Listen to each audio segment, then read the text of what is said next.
দূরত্ব যদি সত্যি ভালোবাসার গভীরতা বাড়িয়ে দেয়, তবে আমি দূরে থাকতেই ভালোবাসবো।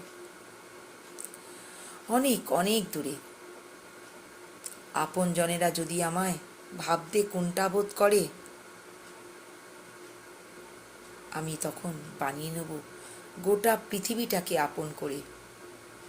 কখনো কখনো কেউ না কেউ তো আমাকে স্মরণ করবে।